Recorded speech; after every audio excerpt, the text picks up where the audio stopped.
네, 안녕하세요. 1인 영상 제작자 프리버디입니다. 제가 이번에 그 FX30 나름의 시네마틱 프로젝트 이렇게 에피소드 1을 저번에 저희 딸이랑 글램핑을 가서 감동도 조금 섞어가면서 시네마틱 영상을 만든 거 있잖아요. 그 에피소드 1이 끝나고 이번에 에피소드 2로 그 액션 영상을 만들었습니다. 며칠 전에 업로드를 했죠. 아직 못 보신 분들은 제가 이 왼쪽 상단에 카드를 올려놓겠습니다. 요거 한번 보고 와주시면 감사드리겠고요. 이번 액션 촬영을 한 거를 오늘은 좀 라이트하게, 왜냐면은 그 저번에 부녀지간 시네마틱 그 영상에서는 제가 그 촬영을 하면서 유용하게 체감으로 다가왔던 부분들에 대해서 좀 상세하게 설명을 드렸는데, 오늘은 한번 이 영상을 같이 보시면서 비하인드 더 씬도 조금 섞어가면서 설명을 조금 드려보려고 해요. 이번 FX30에 제가 포커스 약간 중점을 두었던 부분은 저조도에서의 촬영과 120p에서 크롭이 되잖아요. 크롭이 되면서 그 화질 뭐 여러 가지에 대한 퍼포먼스, 그거가 정말 궁금했고요. 핸드헬드와 포커스맨 요 네 가지에 대해서 포커스를 두고 한번 설명을 드려보도록 하겠습니다. 제가 그 설명을 드리면서 포커스를 두었던 요 네 가지가 나오는 부분에서는 이렇게 표시를 좀 해놓도록 하겠습니다. 자, 그럼 영상을 한번 보시면서 설명을 드리겠습니다.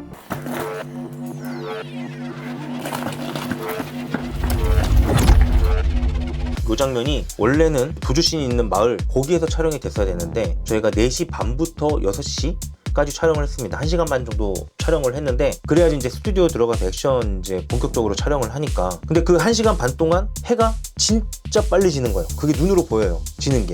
그 정도로 해가 빨리 지다 보니까 이제 마음은 급해지고 이 장면을 놓쳤어요. 그래서 도주씬 끝나고 올라와서 100W짜리 조명을 우리 릴리프님께서 이렇게 들어주시고 해가지고 이 장면을 촬영하게 됐습니다.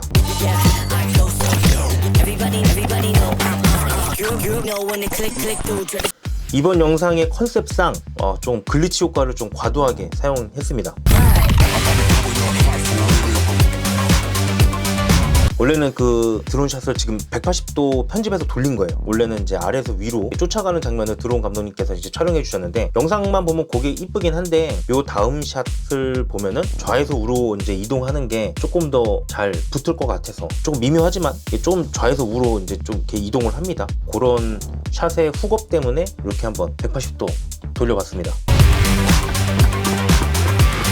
자, 요 장면이 그 자세하게 보시면은 프레임이 조금씩 튀어요. 이게 왜 그러냐면은 제가 액션 부분 찍은 거를 조금 편집을 해서 배우님들께 보여드렸어요. 근데 원체 이제 스피디하게 촬영을 해주셨지만 그거를 보통 편집하실 때 한 1.1배? 10% 정도 속도를 올려서 이제 편집을 하신다고 하시더라고요. 그래서 이제 저도 이제 10%를 올렸죠. 그래서 이제 전반적으로 도주씬도 스피드를 맞춰야 되기 때문에 10%를 올렸습니다. 근데 이게 30p 촬영일 경우에는 속도를 10% 올려도 프레임이 튀는 게 거의 안 보이거든요. 근데 이제 24p로 촬영했기 때문에 중간중간 프레임이 튀는 게 좀 보이더라고요. 그래서 그 부분을 저 편집에서 옵티컬 플로우로 해결을 해보려고 했어요. 여기서는 원래 다른 부분에서는 됩니다. 근데 이제 여기서 한번 넣어봤는데 이게 좌에서 우로 이렇게 빨리 이동하잖아요. 그러면은 이 중간에 옵티컬 플로우로 인해 생기는 그 잔상이 좀 심하게 남더라고요. 좀 영상이 안 이쁘게 나와서 이 장면에서는 옵티컬 플로우를 그냥 포기했습니다. 요 다음 거를 보시면은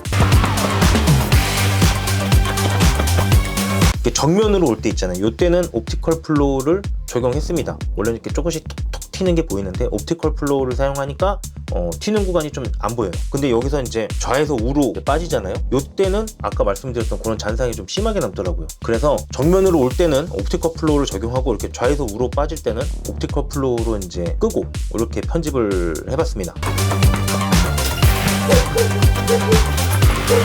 자, 이 장면은 골목길이 되게 너무 이뻐가지고 포기를 할 수가 없었어요. 여기 진짜 어두웠거든요. 정말 어두웠습니다. 정말 그 주황색 가로등빛 요거 딱 하나 있고 그냥 완전 어두웠어요. 여기서 이 샷이 살릴 수 있을까? 이런 고민까지 하면서 촬영을 했습니다. 그래서 이제 그 시네 EI 모드로 촬영을 했었는데 플렉시블로 바꾸고, 그 다음에 ISO를 거의 32,000 정도까지 올려서 촬영을 했어요. 촬영하면서도 진짜 이게 될까? 막 그러면서 촬영을 했습니다. 그리고 다음 샷 보면은 로우 앵글로 픽스샷으로 촬영을 했거든요. 근데 이제 가뜩이나 어두운데 ISO도 32,000 막 이렇게 올리고 노이즈 진짜 많이 생기거든요. 그런데 여기서 이제 긴장감을 주기 위해서 핸드헬드를 편집해서 줬어요. 그러면 좀 크롭이 좀 더 되죠. 거기다가 이 샷을 보시면은 제가 또 편집해서 줌인아웃을 넣습니다. 그러면 노이즈가 진짜 걷잡을 수가 없어요. 그래서 노이즈 리덕션을 줬습니다. 근데 노이즈가 많은 상태에서 노이즈 리덕션을 주면은 선명도도 떨어지고 좀 이렇게 몽글몽글하고 안 이쁘거든요. 그래서 좀 노이즈 리덕션을 좀 살짝만 줬는데 보니까 괜찮은 거예요. 그래서 이제 이 샷을 빼지 않고 넣습니다. 골목 샷을요. 근데 이 장면은 제가 이제 배우님들을 보면서 뒤로 뛰다가 이렇게 넘어질 수가 있잖아요. 그래서 이제 짐벌에다가 FX30 올려놓고 제 뒤를 보게 한 다음에 락모드로 놨어요. 락모드를 딱 놨던 그 기준, 그 바라보는 기준으로 얘가 이제 움직이지 않으니까 그렇게 해서 구도만 맞춰놓고 같이 뛰었습니다.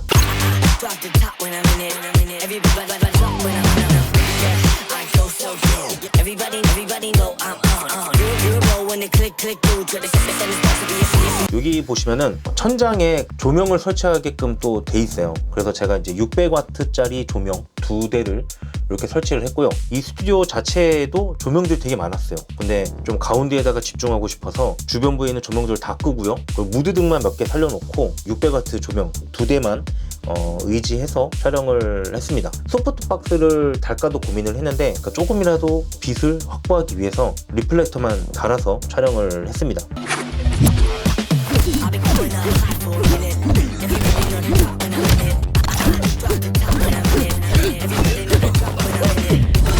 포커스 맵 있잖아요. 이 포커스 맵을 온하고 이제 촬영을 하면은 확실히 피사체가 포커스가 맞고 있구나라는 게 직관적으로 확 와요. 근데 단점이 좀 있다면은 피사체와 배경이 이렇게 무빙을 하면서 뭔가 이렇게 어우러져야 되는 요 타이밍도 봐야 된다. 그런 경우에는 조금 애매할 수 있습니다. 왜냐면은 이제 주변부로 이제 포커스 맵의 그 컬러 픽셀들 있잖아요. 그 픽셀들이 배경이 이렇게 와가지고 요 맞아야 될 타이밍에 그 픽셀들이 조금 가리고 있잖아요. 그래가지고 요걸 맞출 때 조금 살짝 헷갈릴 수가 있어요.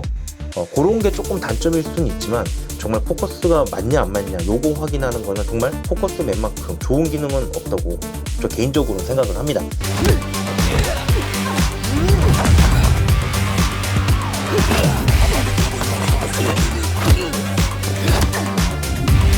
이제 로우 앵글로 이렇게 올비샷 도는 장면들 있잖아요. 이런 경우에는 짐벌에 이제 로우 앵글로 올비샷을 촬영을 하고요. 그리고 이제 이런 경우는 전부 다 핸드헬드로 촬영을 했습니다. 아무래도 액션이다 보니까 핸드헬드 촬영이 조금 더 생동감 있고 긴박감도 느껴지고 그래서 짐벌샷과 핸드헬드 샷을 섞어서 촬영하고 편집을 했습니다.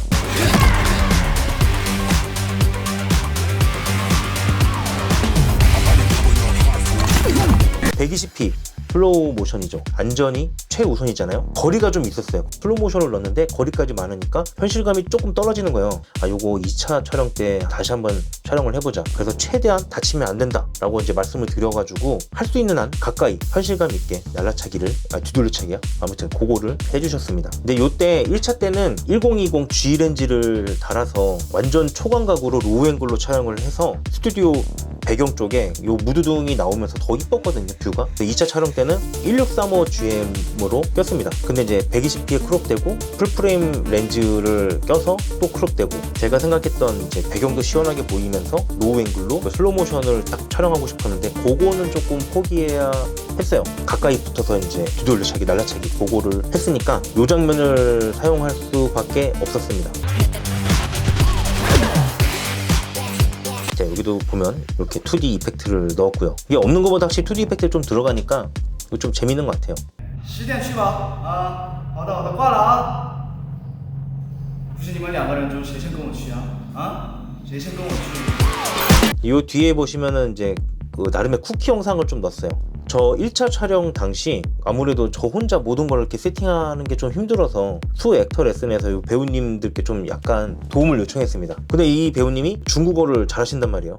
가만, 현상금을 노리러 온 중국 재벌 2세로 빌런을 한번 잡아보면 어떨까 해서 한번 넣었는데 이것도 재밌는 것 같아서 그대로 이렇게 업로드를 했습니다. 네, 요렇게 영상을 다 같이 한번 보시면서 설명을 한번 드려봤고요. 제가 에피소드 1 그리고 에피소드 2 이렇게 FX30이랑 같이 촬영을 해보면서 느낀 점은 제가 그 크롭바디로 영상을 촬영한 건 처음이에요. 궁금도 했어요. 크롭바디로 촬영하면 퍼포먼스가 어떻게 나올까 궁금도 했고, 또 그 FX30을 초보자분들이나 아니면 이제 초보자를 조금 넘어서서 조금 더 시네마틱하게 이제 접근을 하실 수 있는 분들이 만약에 잡게 되신다면 어떨까라는 고민을 좀 해봤습니다. 근데 확실히 제가 생각한 거 이상의 퍼포먼스를 보여줬고요. 정해진 건 없잖아요. 촬영에 초보자분들도 만져보시다가 본인한테 맞는 바디 커스텀을 좀 만들어 놓고 몇 번 촬영을 해보시다 보면은 충분히 시네마틱하고 멋있는 영상 만들 수 있을 것 같고요. 그 액션 영상도 저도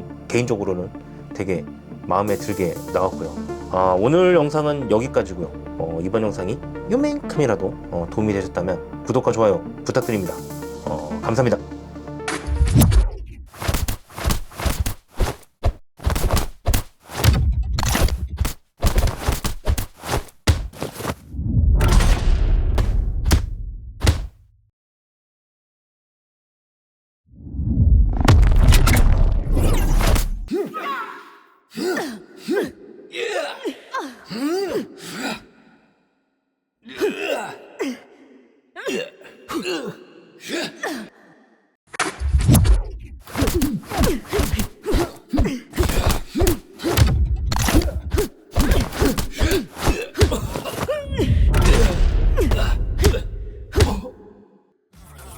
Know when it click through to the